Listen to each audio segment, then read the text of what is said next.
Welcome to Hotter Than Ever, where we uncover the unconscious rules we've been following, we break those rules, and we find a new path to being freer, happier, sexier, and more self-expressed. I'm your host, Erin Keating.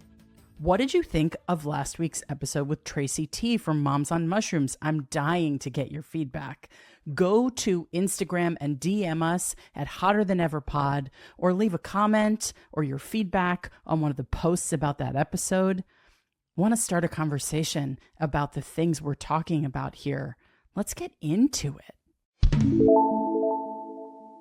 Today, I want to talk about what I like to refer to as the woo.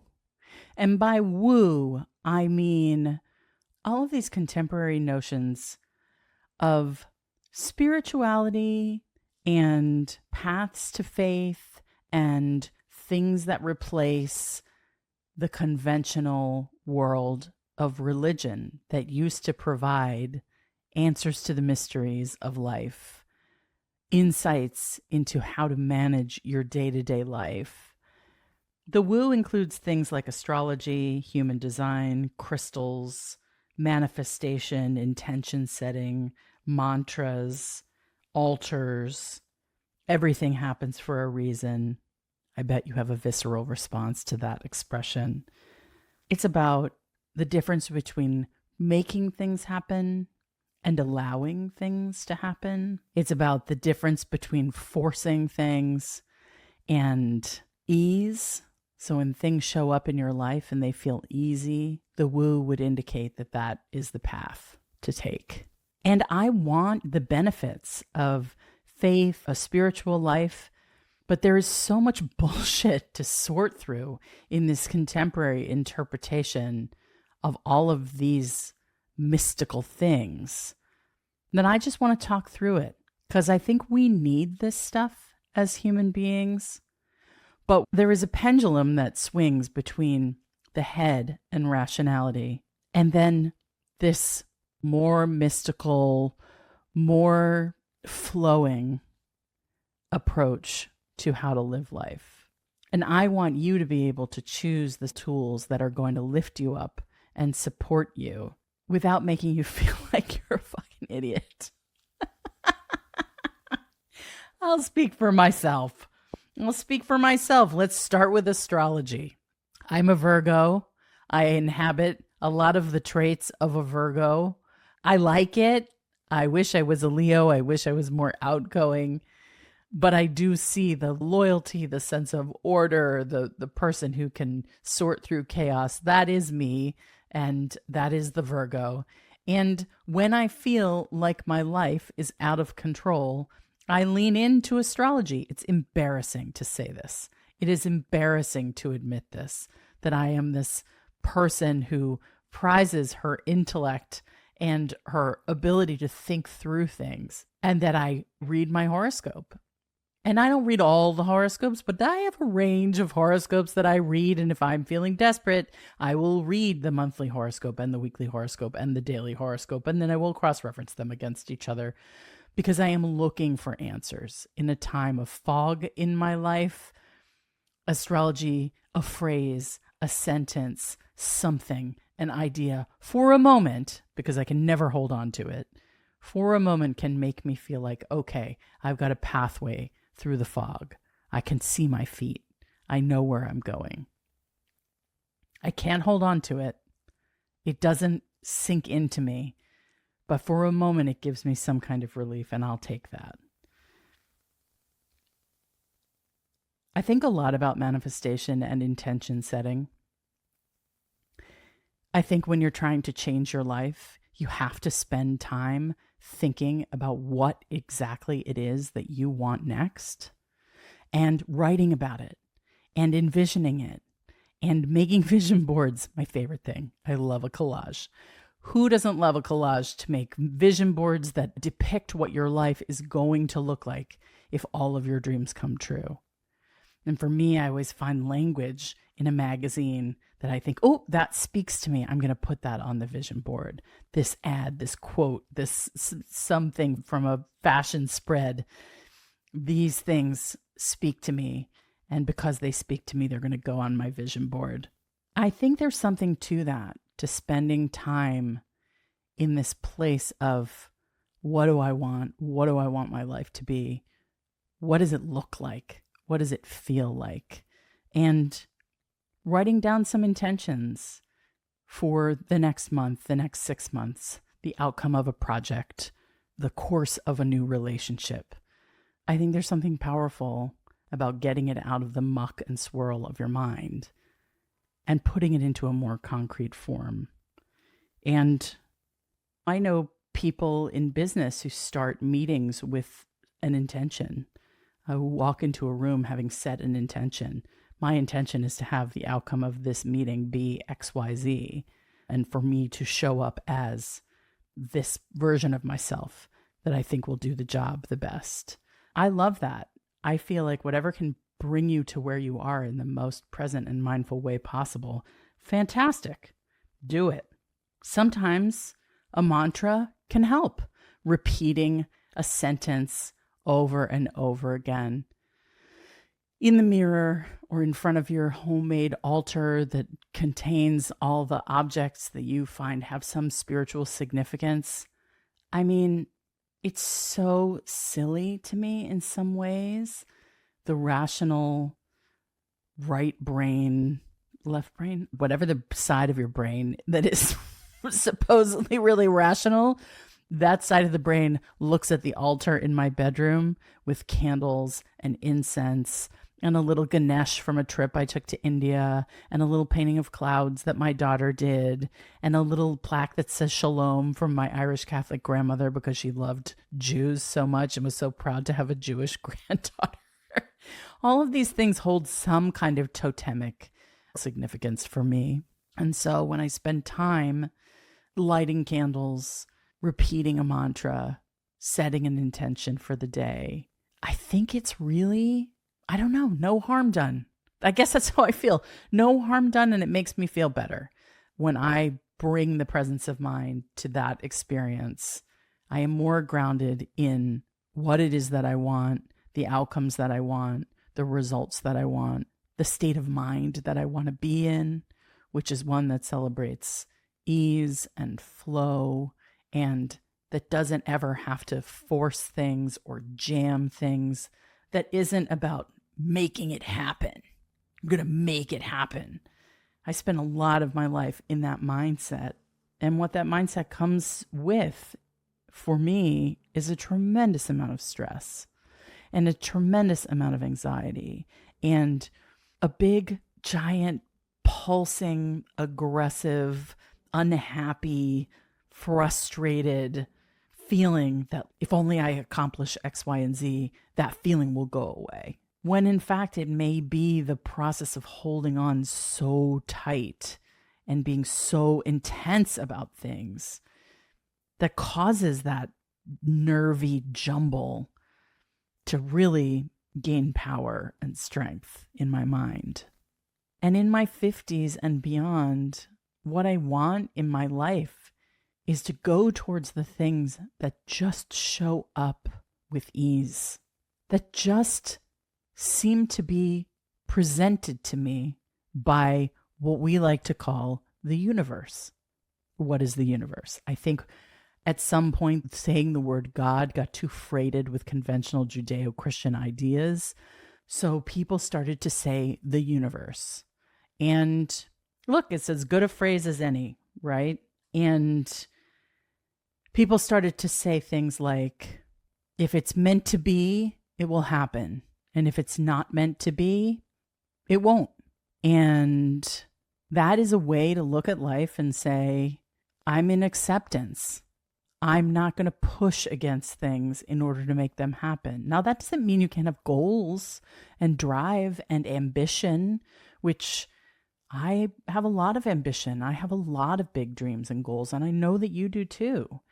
But at this point in my life, I feel a lot of conviction around the idea that I can get those goals without force, that I can get those goals through ease and flow, through allowing instead of controlling. And I think it's so fascinating to think about that as like a dimension of the woo, a dimension of the spiritual universe that you can call into being, that you can summon for yourself. The difference between letting things happen and making things happen. And that doesn't have to be a passive stance, right? We're always in action. We're always in action towards our goals. We're always working towards something we want, or something we want to fix, or something we want to change. But there's more ease and flow in trusting the universe. And I've heard people say, I'm excited for what the universe has in store for me. The universe only wants what's good for me. This is a choice to believe this, right? And you may be saying to yourself, Jesus, Erin, I did not think you were this kind of person. Or maybe that's my inner monologue that's critiquing my outer monologue right now, because it sounds dumb, right? It sounds unintellectual. And yet at the same time, it feels better for me. When I moved from New York to Los Angeles, all I kept saying was, I just want an easy landing. I just want a smooth landing. I just want to ride down a slide into my new life. And with that visualization in mind, I allowed things to happen. Now, of course, did I stress about finding a place to live and a preschool for my children and adjusting to my new job and blah, blah, blah, blah, blah. Of course I did when I moved to Los Angeles 10 years, of course. But that little bit of intention setting around an abstract idea of a smooth landing really gave me so much ease and peace in a massive transition in my life. Moving is such a huge transition. Moving across the country with 2 little kids is a huge transition. And all I wanted was like, can something feel easy? And because I went into it with that intention, there were so many things that felt so easy as part of the transition. And you could say, maybe that's just you. Maybe that's because that's how you're thinking about it. You're thinking it's going to be easy and therefore it's easy. Well, then that is mind over matter, my friends. That is mind over matter. That is taking control of your mental state and causing a new state of being to be.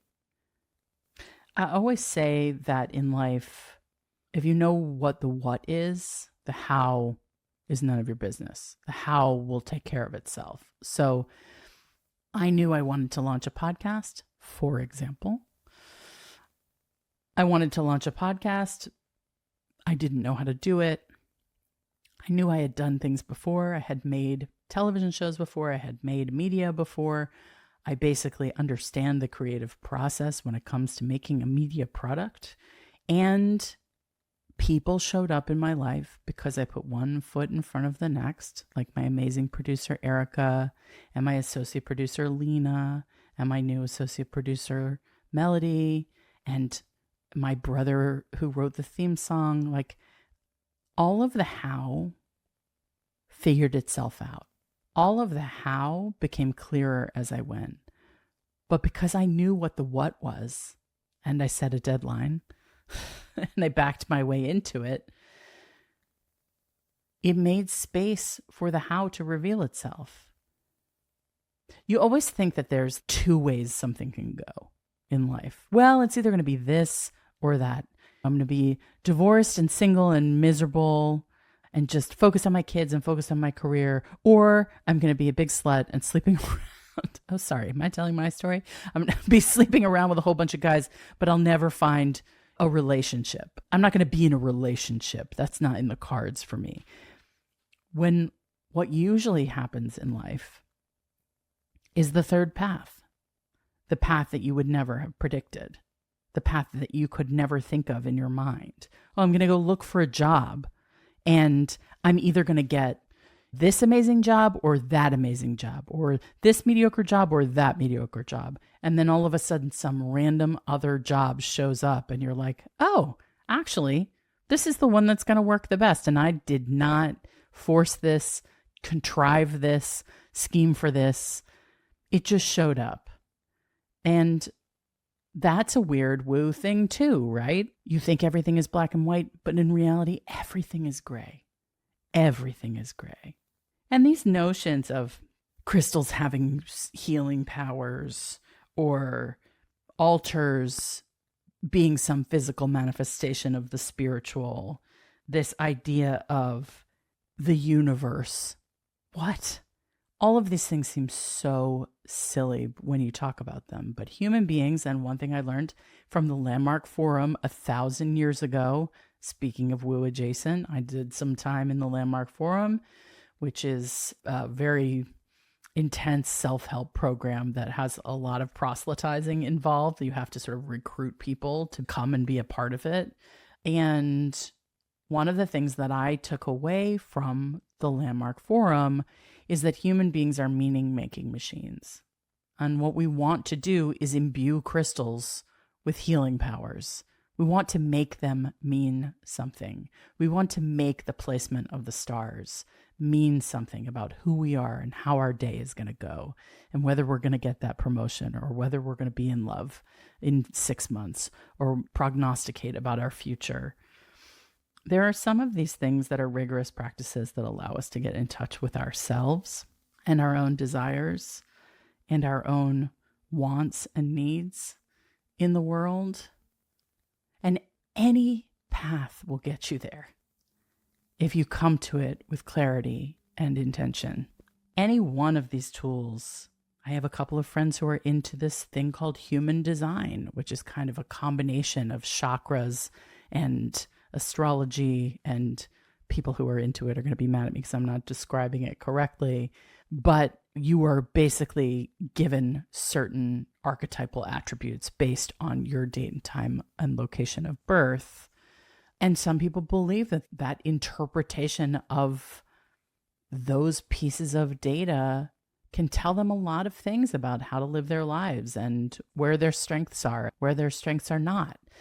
I had my human design read, and one of the things that was told to me was that I will succeed where other people fail. Now, whether that's true or not, I like that. I like the sound of that. I'm going to take human design at its word, and I'm going to say, yeah, you know what? Well, I'm designed to succeed where other people fail. I don't care where that information came from.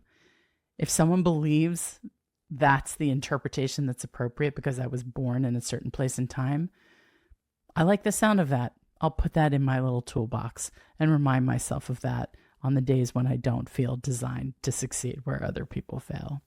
So why does any of this matter? Because I want you to have what you want in life, and I want you to feel agency, and I want you to feel like the things that show up easily for you, your God-given talents, your luck, that those are things that you were meant to have and that you were meant to build on and grow from. I want you to be able to put aside your rational, I've got to force this to happen. If I plan rigorously enough, if I push hard enough, if I grind hard enough, then I'll get what I want in life. Then I'll get through this hard time. Then in the future, something. Because when you take that approach, what you're robbing yourself of is the present. You're robbing yourself of enjoying the process of getting there. And the truth is that everything is the process of getting there, right? The only there is the very end when the lights go out and we go into the tunnel of light, or whatever it is you believe. That's the only end. That's the only guarantee. That's the only destination. So as much, especially in the back half of our lives, in the second half, in the second act of the play we are all in, as much as we can be present and enjoy it and feel ease and flow and allow wonderful things to happen in our lives and tell ourselves we deserve them and they're written in the stars for us, we're going to enjoy our time here on this planet a whole hell of a lot more. So if it takes a crystal in your bra, or a mantra that you repeat, or a box that you put your wishes in and then burn them, I don't know, like maybe that smoke is a metaphor that works for you, that reaches up to the sky and communicates to the world that you want what you want. You're dreaming the dreams you're dreaming.